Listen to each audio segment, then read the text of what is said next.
Bakit po tumitingin tayo sa mga damit where in fact lahat po yan mauuwi yan sa abo? Hindi naniniwala ho ba kayo na ang tunay na hinahanap ng Diyos ay na ang malinis na puso, isip at gawa ng isang tao, hindi sa mga damit? Mali po. Ikinalulungkot ko po kapatid, mali po kayo dyan. Ang Diyos tumitingin po sa puso, yung malinis na puso, tama kayo dyan.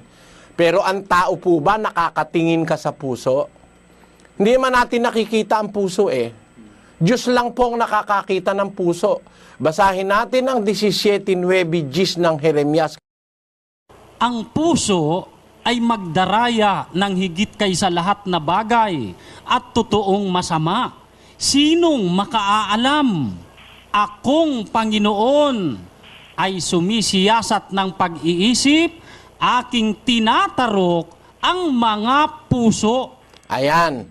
Maliwanag na ang Diyos ang nakakakita ng puso. Pero ikaw ba, nakikita mo ba yung puso ng kapwa mo? Hindi po, kapatid na Eli.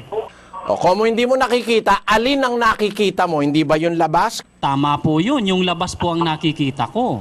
Pag nakikita mo yung labas, may asawa ka. Nakakita ka ng babae na ang damit eh, two-piece. Labas ang dibdib. Narurungisan ba ang puso mo o hindi? Opo, narurungisan po, kapatid na Eli. Babasahin mo yung 2 Pedro 2:14.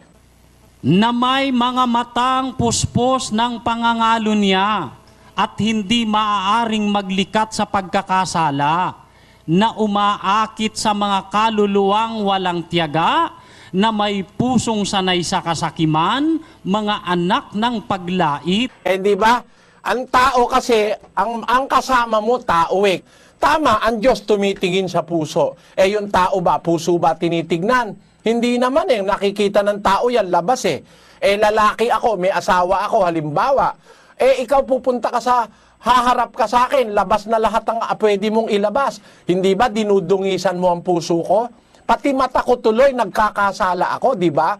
So nakakapagdulot ka sa akin ng masama. Kaya ang Diyos, meron siyang aral tungkol pati sa pananamit. Nasa Biblia po yun, kapatid, ang maging attitude natin, pag sinasabi ng Diyos, huwag natin kukwestiyonin. Ang hirap sa iba, sinasabi na ng Biblia, kinu-question pa. Eh kaya sinabi ng Diyos yun, may wisdom dun eh. Kasi nakakapagbigay ka ng masamang intensyon sa nakakakita. Aanin ng Diyos yung dibdib mo. Eh pero yung lalaking mahilig, gustong-gustong makakita ng dibdib, sumasama pati puso niya, hindi ba ganun yun?